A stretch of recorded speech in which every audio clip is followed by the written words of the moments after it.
ओम पितृभ्यः स्वधा नमः।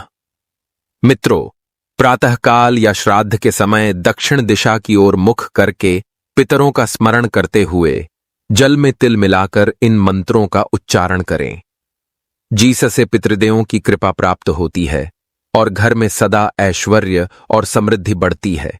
साथ ही तर्पण करते समय ओम पितृभ्यः पितामहेभ्यः प्रपितामहेभ्यः स्वधायै नमः इस मंत्र जाप करने से पितृदोष से मुक्ति प्राप्त होती है।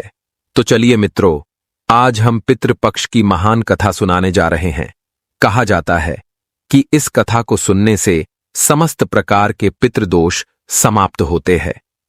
इस कथा का ध्यान पूर्वक श्रवण करने मात्र से ही मनुष्य के कोटि कोटि पाप नष्ट होते हैं और उसे अपार धन संपत्ति और सुख समृद्धि प्राप्त होती है। पितरों की कृपा से उसके सभी दुख दोष समाप्त होते हैं और सुखी जीवन प्राप्त होता है। यह महान कथा भगवान श्री कृष्ण ने गरुड़ जी को सुनाई है। आइए सुनते हैं इस कथा को। आगे बढ़ने से पहले सच्ची श्रद्धा से कमेंट में जय पितृदेव और जय श्री कृष्ण अवश्य लिखें। मित्रों, एक समय की बात है, पक्षीराज गरुड़ अपने मन में जिज्ञासा लिए हुए भगवान श्री कृष्ण के पास आते हैं और उन्हें प्रणाम करते हुए कहते हैं, हे प्रभु, पितृपक्ष में पितरों की पूजा करने से कौन सा फल मिलता है? पितृपक्ष के दौरान पितरों की शांति के लिए कौन से उपाय करने चाहिए? इस विषय में ज्ञान दीजिए और मेरी मन की शंकाओं को दूर करें। तब मंद मुस्कान के साथ भगवान श्री कृष्ण कहते हैं, हे गरुड़, तुमने आज उत्तम प्रश्न किया है।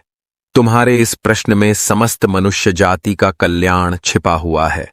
जो मनुष्य अपने पितरों को संतुष्ट करता है, उसके समस्त दोष और दुख समाप्त होते हैं। पितरों की पूजा करने से मनुष्य को अपने पूर्वजों का आशीर्वाद प्राप्त होता है। इस विषय में एक अप्सरा और ऋषि की प्राचीन कथा कही जाती है, जो मैं आज तुम्हें सुनाता हूं। इस कथा को श्रवण करने से तुम्हें तुम्हारे सभी प्रश्नों के उत्तर मिल जाएंगे। इसीलिए हे गरुड़, तुम इस कथा को ध्यान से पूरा अवश्य सुनो। इस कथा को जो भी सुनता है, उसके समस्त प्रकार के पितृ दोषों का नाश होता है। जो भी इस कथा को सुनता है और सुनाता है, उसके ऊपर पितरों की कृपा सदैव बनी रहती है। गरुड़ जी कहते हैं, हे प्रभु, आपके मुख से इस कथा को सुनने के लिए मैं उत्सुक हूं। कृपया आप मुझे वह कथा सुनाई है। मैं इस कथा का प्रचार अवश्य करूंगा। फिर आगे भगवान श्री कृष्ण गरुड़ जी को पितृपक्ष की कथा सुनाने लगते हैं। इसीलिए मित्रों, आप भी इस कथा को ध्यानपूर्वक पूरा जरूर सुने। इस कथा के श्रवण मात्र से मनुष्य के सभी पाप और दोष नष्ट होते हैं। उसे पितृदोष से मुक्ति मिलती है। सभी कर्ज भी उतर जाते हैं। धन धान्य संपत्ति की प्राप्ति होती है तथा सुंदर गुणवान पत्नी की प्राप्ति निश्चित ही होती है। संतानहीन को संतान प्रदान करने वाली यह कथा बहुत महान है। पितृपक्ष के दौरान इस कथा का श्रवण प्रत्येक मनुष्य को करना चाहिए। इसका श्रवण करने से पितृदेव प्रसन्न होते हैं और वरदान देते हैं। श्री कृष्ण कहते हैं, हे विनीता पुत्र गरुड़, प्राचीन काल की बात है। रुचि नामक एक राजा थे, जो संसार के माया मोह को छोड़कर निर्भय होकर ब्रह्मचर्य का पालन करते हुए निरहंकार भाव से पृथ्वी पर विचरण करने लगे। उन्होंने संसार की सभी खुशियों का और भोगों का त्याग कर दिया था। उन्होंने घर में रहना भी छोड़ दिया था। वे एक बार ही भोजन करते थे और वन में भटकते रहते थे। उन्हें ऐसा वैराग्य धारण किया हुआ देखकर उनके समस्त पितृगण अत्यंत दुखी हुए। अपने वंशज को इस प्रकार से वंश को नष्ट करता हुआ देखकर उन्हें भय लगने लगा। उन्होंने सोच कि वे स्वयं चलकर अपने वंशज को मिलने के लिए जाएंगे और उसे वैराग्य का त्याग करने के लिए कहेंगे। फिर एक दिन जब ऋषि रुचि ध्यान मग्न होकर तपस्या कर रहे थे, उसी समय उनके समस्त पितृगण उस स्थान पर प्रकट हुए। जब ऋषि रुचि ने अपनी आंखें खोलीं, तो उन्होंने ने 4 दिव्य आत्माओं को अपने सामने खड़ा हुआ देखा। उन्हें देखकर वे आश्चर्यचकित हुए और उन्हें प्रणाम करते हुए कहने लगे, हे महान आत्माओं, आप कौन हैं और किस कारण से आप मुझे दर्शन देने के लिए पधारे हैं? तब वे सभी दिव्य आत्माएं कहने लगीं, हे वत्स, हम तुम्हारे पूर्वज हैं और हम तुम्हारे इस वैराग्य से परिपूर्ण आचरण से अत्यंत दुखी है, इसीलिए तुमसे मिलने के लिए आए हैं। ऋषि रुचि ने उन्हें नमस्कार करते हुए आदर से पूछा, हे पितृगण, आप सभी के दर्शन करके मैं कृतार्थ हो गया, किंतु आप मेरे आचरण से दुखी क्यों हैं? कृपया मुझे विस्तार से बताइए। मुझसे ऐसी कौन सी भूल हो गई जो मेरे पूर्वज मुझसे असंतुष्ट और दुखी है? तब वे सभी पितृगण कहने लगे, हे वत्स, तुमने किस कारण से विवाह नहीं किया? विवाह स्वर्ग तथा मोक्ष प्राप्ति का उत्तम मार्ग है। विवाह अथवा गृहस्थ आश्रम के बिना मनुष्य को शाश्वत बंधन होता है, क्योंकि गृहस्थ में रहकर मनुष्य देवताओं, पितरों, ऋषियों और याचकों की पूजा करके उत्तम लोकों को प्राप्त करता है। वह देवताओं को स्वाहा तथा पितरों को स्वधा शब्द के उच्चारण से तथा द्वार पर आए अतिथियों तथा याचकों को दान देकर संतुष्ट करता है। विवाह न करके, संतान को उत्पन्न न करके तुम देव ऋण तथा पितृजनों के ऋण से मुक्ति नहीं पा सकोगे। संसार में रहने वाले मनुष्य, ऋषि तथा अन्य प्राणियों के लिए भी तुम प्रतिदिन ऋणी ही हो रहे हो। संतान की उत्पत्ति के बिना तुम स्वर्ग को कैसे प्राप्त कर सकोगे? देव पूजा, पितृतर्पण तथा संन्यास ग्रहण किए बगैर तुम्हें स्वर्ग की प्राप्ति नहीं होगी। आगे सभी पितृ कहते हैं, हे पुत्र, इस अन्याय से तुमको मात्र कष्ट ही प्राप्त होगा। इससे मरने के बाद तुम्हें नरक की प्राप्ति होगी और दूसरे जन्म में भी कष्ट प्राप्त होगा। फिर ऋषि रुचि ने अपने पितरों से कहा, हे पितरों, जीवन में विवाह करना अत्यंत दुखदायक है। इससे पाप का संग्रह होता है और यह अंतकाल में अधोगति प्रदान करने वाला है। इसी विचार से मैंने स्त्री के साथ विवाह नहीं किया है। स्त्री संग परिग्रह करने से मुक्ति नहीं मिलती है। जो व्यक्ति अविवाहित रहकर प्रतिदिन विद्या ग्रहण करता है और ज्ञान के अमृत से अपनी आत्मा को निर्मल करता है, वह मेरे लिए श्रेष्ठ है। विद्वानों ने अनेक प्रकार के सांसारिक कर्मों के चिन्हों का वर्णन किया है। इसीलिए मनुष्य को अपने इंद्रियों पर संयम रखकर तत्व ज्ञान के जल से अपनी आत्मा को शुद्ध करना चाहिए। फिर पितरों ने कहा, हे वत्स, अपने इंद्रियों को वश में रखकर ज्ञान के द्वारा आत्मा का प्रक्षालन करना चाहिए। तुम्हारा यह कथन उचित है, किंतु यह कल्याण का मार्ग नहीं है जिसके ऊपर तुम चल रहे हो। यज्ञ, तप तथा दान के द्वारा अपने अमंगल को दूर करते हुए फल प्राप्ति की कामना से रहित किए हुए जो शुभ और अशुभ कर्म है, वे बंधन के हेतु नहीं होते, और जो पूर्व का कर्म है वह भोग से नष्ट होता है।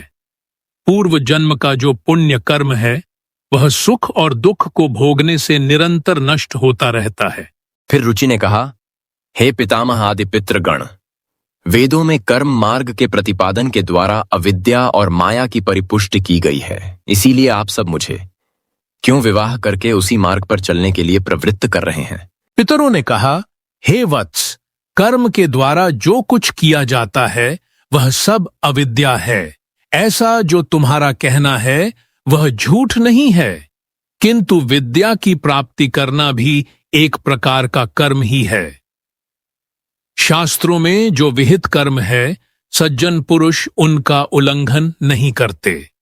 उन्हें उसी से मोक्ष की प्राप्ति होती है। और शास्त्रों में पुरुष को विवाह करने की आज्ञा दी गई है। विवाह न करने पर पुरुष को मुक्ति नहीं मिलती है। संतान के बिना उसे मोक्ष नहीं मिलता है। संतान के द्वारा किए गए श्राद्ध कर्म से ही उसे मोक्ष मिलता है। इसीलिए हे पुत्र, तुम विधिपूर्वक विवाह करो। विवाह न करने से तुम्हारे सभी कर्म भी नष्ट हो जाएंगे और तुम विफलताओं को ही प्राप्त करोगे। यदि हमारा वंश नष्ट हो जाएगा तो हमारी आत्माएं अतृप्त ही रहेंगी।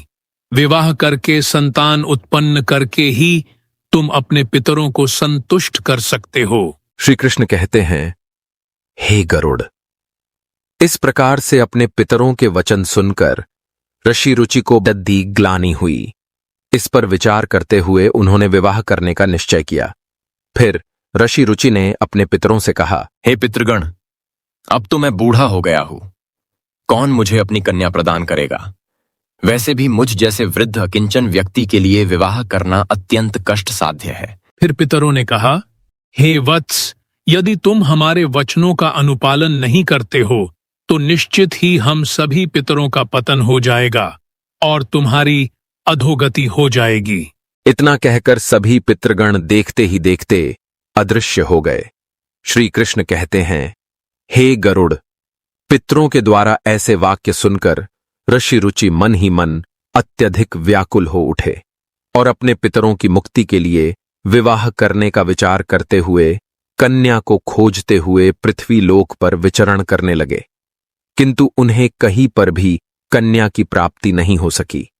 अपने पितरों के वचनों को बार बार मन में सोचते हुए चिंताग्रस्त होकर वे बार बार सोचने लगे, मैं क्या करूं? मैं कहां जाऊं? मेरे पितृगणों को मुक्ति दिलाने के लिए कौन सी स्त्री मुझसे विवाह करेगी? इस प्रकार देर तक विचार करने के बाद ऋषि रुचि ने ब्रह्मदेव की तपस्या करना शुरू कर दिया। ऋषि रुचि ने 100 वर्षों तक एक वन में घनघोर तपस्या की। तत्पश्चात जगत पिता ब्रह्मा ने उन्हें दर्शन दिया और कहा, हे रुचि, मैं तुम्हारी तपस्या से प्रसन्न हूँ। तुम्हारी जो भी अभिलाषा है तथा कामना है वह प्रकट करो, मैं अवश्य पूर्ण करूंगा। तब ऋषि रुचि ने ब्रह्मदेव को प्रणाम किया और कहा, हे परमपिता, मेरे पितरों ने मुझे संतान उत्पन्न करने के लिए कहा है, किंतु इस समय मुझे विवाह के लिए कोई कन्या दिखाई नहीं पड़ रही है। इसीलिए कृपया आप ही मुझे कन्या प्रदान कीजिए, जिससे विवाह करके मैं संतान प्राप्त कर सकूं। इस पर ब्रह्मदेव ने कहा, हे विप्र, तुम संसार के प्रजापति हो जाओगे। तुम्हारे द्वारा प्रजा की सृष्टि होगी। तुम्हारे पितरों के द्वारा उचित ही कहा गया है कि तुम्हें स्त्री से विवाह कर लेना चाहिए। इस अभिलाषा को मन में रखते हुए तुम्हें पितरों की पूजा करनी चाहिए। वे प्रसन्न होकर तुम्हारी इस कामना को पूर्ण करेंगे और तुम्हें उत्तम स्त्री की प्राप्ति होगी। इस प्रकार से रुचि से कहकर ब्रह्मदेव उस स्थान से अंतर्ध्यान हो गए। ब्रह्मा जी का इस प्रकार का वचन सुनकर ऋषि रुचि ने पुनः अपने पितरों को प्रसन्न करने का निश्चय किया और फिर ऋषि रुचि नदी के तट पर पहुंचे और एकांत में उन्होंने अपने पितरों का तर्पण करके उन्हें संतृप्त किया। तदनंतर एकाग्र चित्त होकर वे भक्तिपूर्वक अपने पितरों की स्तुति करने लगे। श्री कृष्ण कहते हैं, हे गरुड़, ऋषि रुचि ने अपने पितरों के लिए जो स्तुति की है उसे प्रत्येक मनुष्य को ध्यान से सुनना चाहिए। यह स्तुति सब दुख और दोषों को नष्ट करने वाली है। जो केवल एक बार इस स्तुति को सुनता है उसके अनेक पाप नष्ट होते हैं और उसे पितरों का आशीर्वाद प्राप्त होता है। इसीलिए आप इस स्तुति को ध्यान से पूरा अवश्य सुनिए, तभी यह कथा सुनने का फल आपको प्राप्त होगा। महात्मा रुचि इस प्रकार से स्तुति करने लगे। जो अधिदेवता के रूप में विद्यमान रहते हैं और जो श्राद्ध के अवसर पर देवताओं से स्वधा द्वारा तृप्त किए जाते हैं, उन सभी पितृगणों को मैं नमस्कार करता हूं। स्वर्ग में अवस्थित महर्षि गण भुक्ति मुक्ति की कामना से मानसिक श्राद्ध द्वारा जिन्हें भक्तिपूर्वक तृप्त करते हैं, उन सभी पितरों को मैं प्रणाम करता हूं। जो अग्निश्वात, बर्हिषद, आज्ञप तथा सोमप नामक पितृगण हैं, वे सभी इस श्राद्ध में मेरे द्वारा संतृप्त होकर तृप्ति को प्राप्त करें। अग्निश्वात पितृ मेरी पूर्व दिशा की रक्षा करें। बर्हिषद नामक पितृगण सर्वदा मेरी दक्षिण दिशा की अभिरक्षा करें। आज्ञप पितृजन पश्चिम दिशा तथा सोमप पितृगण उत्तर दिशा की रक्षा करें। ये समस्त पितृजन राक्षस, भूत, पिशाच एवं असुरगणों के कारण उत्पन्न दोषों से नित्य सब प्रकार से हमारी रक्षा करें। विश्व, विश्वभुक, आराध्य, धर्म, धान्य, शुभानन, भूतिद, भूतिकृत और भूति नामक जो पितरों के 9 गण हैं, तथा कल्याण और कल्यद, कल्यकर्ता, कल्यतराश्रय, कल्यता हेतु एवं अनघ नामक जो पितरों के 6 गण कहे गए हैं, और वर, वरेण्य, वरद, तुष्टिद, पुष्टिद, विश्वपात एवं धाता नाम से विख्यात ये 7 गण तथा पितृगणों के पाप विनाशक जो महान, महात्मा, महित, महिमावान और महाबल नाम से प्रसिद्ध ये 5 गण हैं। उन गणों के ही साथ सुखद, धनद, धर्मद और भूतिद नामक पितरों का एक अन्य गण चतुष्टय कहा गया है। इस प्रकार कुल मिलाकर उन पितरों के 31 गण हो जाते हैं, जिनसे यह संपूर्ण जगत परिव्याप्त है। ये सभी पितृजन इस श्राद्ध में मेरे द्वारा प्रदत्त कव्यादि से संतुष्ट हों। इस प्रकार ऋषि रुचि द्वारा स्तुति करने पर पितृ अत्यंत प्रसन्न हो गए और उसी समय एक दिव्य तेज उत्पन्न हुआ जो आकाश मंडल में चारों ओर व्याप्त हुआ। संपूर्ण विश्व को अपने तेज से आच्छादित करने वाली उस रोशनी को देखकर ऋषि रुचि अपने घुटने पर बैठकर फिर से पितरों की स्तुति करने लगे।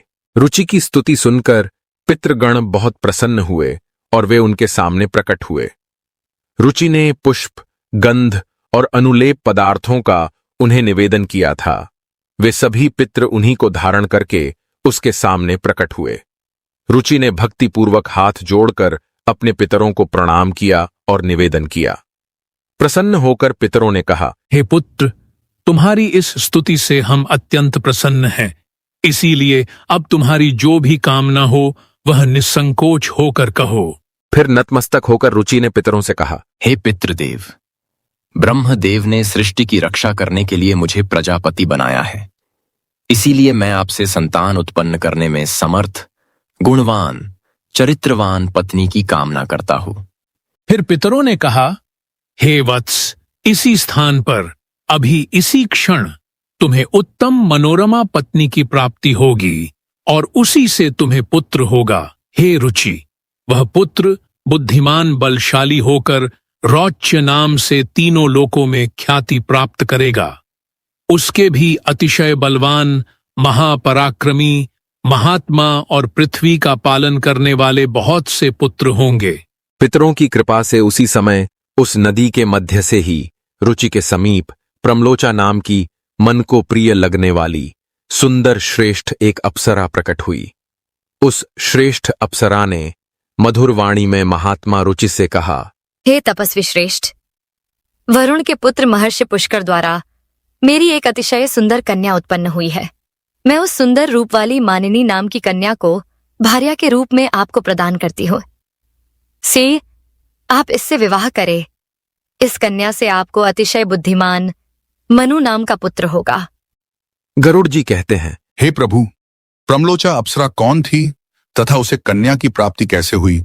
कृपया मुझे विस्तार से बताइए। तब भगवान श्री कृष्ण कहते हैं, हे गरुड़, यह कन्या प्रमलोचा और महर्षि कुंडू के संगम से उत्पन्न हुई है। इसका इतिहास मैं तुम्हें सुनाता हूं, इसे ध्यान से सुनो। एक समय की बात है जब गोमती नदी के रमणीक तट पर महान तपस्वी कंडू मुनि गहन तपस्या में लीन थे। उनका तप इतना प्रबल था कि देवताओं के राजा इंद्र को चिंता होने लगी कि कहीं यह तप उन्हें स्वर्गलोक की गद्दी से न हटा दे। इंद्र के मन में हलचल मच गई और उन्होंने तुरंत अपने स्वर्गलोक की सबसे सुंदर अप्सरा प्रमलोचा को बुलाया। प्रमलोचा स्वर्ग की सर्वश्रेष्ठ अप्सराओं में से थी, जिसकी सुंदरता का बखान स्वर्गलोक में दूर दूर तक होता था। उसकी मुस्कान में मोहिनी शक्ति थी और उसकी चाल इतनी नाजुक कि धरती उसके कदमों से रोमांचित हो जाती। इंद्र ने उसे आदेश दिया, प्रमलोचा, इस मुनि की तपस्या को भंग करना होगा, अन्यथा यह मुनि अपने तप से स्वर्गलोक को चुनौती दे सकता है। जाओ और उसे मोह में डाल दो। प्रमलोचा ने इंद्र के आदेश को सिर झुकाकर स्वीकार किया और धरती की ओर प्रस्थान किया। वह उस रमणीक तट पर पहुंची जहां कंडू मुनि तपस्या कर रहे थे। उसने धीरे धीरे नदी के पास जाकर अपनी चाल में ऐसी नजाकत लाई कि मुनि की आंखें एक पल के लिए उसकी ओर उठ गईं। प्रमलोचा का मुखमंडल स्वर्ण जैसा दमक रहा था। उसकी आंखें चंद्रमा की तरह चमक रही थीं। मुनि का ध्यान कुछ क्षण के लिए भंग हुआ, पर वे तुरंत फिर से ध्यानस्थ हो गए। लेकिन प्रमलोचा को इंद्र का आदेश पूरा करना था। उसने अपनी मोहिनी हंसी के साथ धीरे से मुनि के पास जाकर कहा, महर्षि, आपका तप तो अद्भुत है, लेकिन क्या इस तपस्या का परिणाम किसी के संग बिना बांटे अधूरा नहीं रहेगा? इस संसार में संयोग ही जीवन का सबसे बड़ा आनंद है। मुनि ने अपनी आंखें खोलीं और देखा कि उनके सामने एक अत्यंत सुंदर नारी खड़ी थी। उनके हृदय में कुछ हलचल हुई, लेकिन वे तपस्वी थे, संयम के धनी। उन्होंने गंभीर स्वर में कहा, हे स्त्री, तुम कौन हो और इस स्थान पर क्या चाहती हो? यह तपोभूमि है, यहाँ कोई विचलित करने वाली वस्तु का स्थान नहीं है। प्रमलोचा ने मधुरता से कहा, मैं स्वर्गलोक की एक अप्सरा हूं और इंद्रदेव ने मुझे यहां भेजा है। मैं आपके साथ कुछ समय बिताना चाहती हूं ताकि हम दोनों ही इस जीवन का आनंद ले सकें। मुनि का मन अब धीरे धीरे प्रमलोचा की सुंदरता के जाल में फंसने लगा। उन्हें लगा कि यह अप्सरा केवल आनंद और खुशी की बात कर रही है। उन्होंने अपने तप पर थोड़ा संशय किया और सोचा, क्या तपस्या ही सब कुछ है? क्या जीवन का आनंद लेना भी महत्वपूर्ण नहीं है? इस विचार के साथ मुनि ने प्रमलोचा की बात स्वीकार कर ली। वे दोनों मंदराचल पर्वत की कंदरा में रहने लगे। कई वर्षों तक प्रमलोचा और मुनि ने एक साथ समय बिताया और मुनि का तप धीरे धीरे कम होने लगा। प्रमलोचा की मोहिनी सुंदरता मुनि के हृदय में बस गई और वे उसके साथ भोग विलास में डूबते चले गए। इसी प्रकार पूरे 1000 वर्षों तक मुनि ने उस स्त्री के साथ संबंध बनाए थे। फिर एक दिन जब बहुत समय बीत चुका था, प्रमलोचा ने मुनि से कहा, हे ब्राह्मण, अब मेरा मन स्वर्गलोक की ओर लौटने का हो रहा है। मैं अब यहां से जाने की अनुमति चाहती हूं। मुनि, जो अब पूरी तरह से प्रमलोचा में लीन हो चुके थे, उसे छोड़ने के लिए तैयार नहीं थे। उन्होंने कहा, भद्रे, कुछ समय और रुक जाओ, मैं तुम्हारे बिना अकेला नहीं रह सकूंगा। प्रमलोचा मुनि की इच्छा के अनुसार और 100 वर्षों तक रुकी। हर बार जब वह जाने की बात करती, मुनि उसे रोक लेते। इसी प्रकार कई 100 वर्ष बीत गए और प्रमलोचा का मन स्वर्गलोक जाने के लिए व्याकुल हो गया। फिर एक दिन प्रमलोचा ने पुनः मुनि से कहा, हे ऋषि, अब समय आ गया है कि मैं स्वर्ग लौट जाऊं। मैंने आपके साथ बहुत समय बिताया है, लेकिन अब मुझे जाने दीजिए। मुनि ने फिर से उसे रोकते हुए कहा, प्रिय, अभी कुछ और समय रुक जाओ। तुम्हारे बिना मेरा जीवन सूना हो जाएगा। प्रमलोचा ने अब धैर्य खो दिया था। उसने मुस्कुराते हुए कहा, हे महर्षि, क्या आपको लगता है कि मैं आज ही यहां आई हूं? आपको यह जानकर आश्चर्य होगा कि मैंने आपके साथ 900 वर्षों से भी अधिक समय बिताया है। मुनि यह सुनकर स्तब्ध रह गए। उन्होंने कहा, यह कैसे हो सकता है? मुझे तो ऐसा प्रतीत होता है कि तुम अभी अभी आई हो। प्रमलोचा ने गंभीरता से उत्तर दिया, हे ऋषि, यह सत्य है। मैंने आपके साथ 907 वर्षों से अधिक समय बिताया है। यह आपके मोह का प्रभाव है कि आपको समय का एहसास नहीं हुआ। मुनि को जैसे एक गहरा धक्का लगा। उन्होंने अपने आप को धिक्कारते हुए कहा, ओह, मेरा तप नष्ट हो गया। मैं अपने विवेक को खो बैठा। मैं काम वासना में फंसकर अपनी सारी साधना भूल गया। स्त्री तो केवल मोह का जाल बुनने वाली होती है। मैं अपनी इंद्रियों पर नियंत्रण नहीं रख सका। मुनि ने प्रमलोचा को कठोर स्वर में कहा, अरे पापिनी, अब यहां से चली जा। तुमने अपनी सुंदरता से मुझे मोहित किया और मेरी तपस्या नष्ट कर दी। अब मैं तुम्हें यहां और नहीं देखना चाहता। प्रमलोचा मुनि के इस क्रोध से भयभीत हो गई। वह कांपते हुए बोली, हे महर्षि, मैं केवल इंद्र का आदेश पूरा कर रही थी। मैंने जो कुछ भी किया वह उनकी आज्ञा का पालन था। आप मुझ पर क्रोध न करें। मुनि ने गहरी सांस लेते हुए कहा, तुम्हारा दोष नहीं है, दोष मेरा है। मैं अपनी इंद्रियों पर नियंत्रण नहीं रख सका। जाओ, जहां जाना चाहती हो चली जाओ। प्रमलोचा ने मुनि की आज्ञा लेकर आकाश की ओर प्रस्थान किया, लेकिन जाते जाते उसके शरीर से पसीना टपकने लगा। वह पेड़ों के पत्तों से अपने पसीने को पोंछने लगी। उसी समय मुनि के साथ रहते हुए जो गर्भ उसने धारण किया था, वह पसीने के रूप में वृक्षों पर गिर गया। वह गर्भ वृक्षों ने अपने अंदर समाहित कर लिया। वायु देवता ने उस गर्भ को एकत्र किया और सूर्य की किरणों ने उसे पोषित किया। कुछ समय बाद उस गर्भ से एक सुंदर कन्या उत्पन्न हुई, जिसका नाम मारिशा रखा गया। वह कन्या प्रमलोचा और मुनि कंडू की पुत्री थी, लेकिन उसका जन्म प्रकृति के अद्भुत संयोग से हुआ था। इस प्रकार मुनि कंडू की तपस्या को भंग किया और अपनी स्वर्गीय यात्रा की ओर चली गई। मुनि ने अपनी साधना और तप के नष्ट होने का पश्चाताप करते हुए एकांतवास में चले गए और प्रमलोचा की वह संतान भविष्य में महान कार्यों के लिए प्रसिद्ध हुई। फिर प्रजापति रुचि ने उस अप्सरा कन्या से विवाह किया। तो दोस्तों, इस प्रकार से गरुड़ पुराण में पितृपक्ष की कथा का वर्णन किया गया है। उम्मीद है आपको यह कथा पसंद आई होगी, तो कमेंट में जरूर बताएं। यह वीडियो अच्छा लगा तो लाइक करें और परिवार के साथ शेयर करें। साथ ही चैनल को सब्सक्राइब करें ताकि आपको ऐसी ही आध्यात्मिक जानकारी प्राप्त हो। आप सभी का धन्यवाद।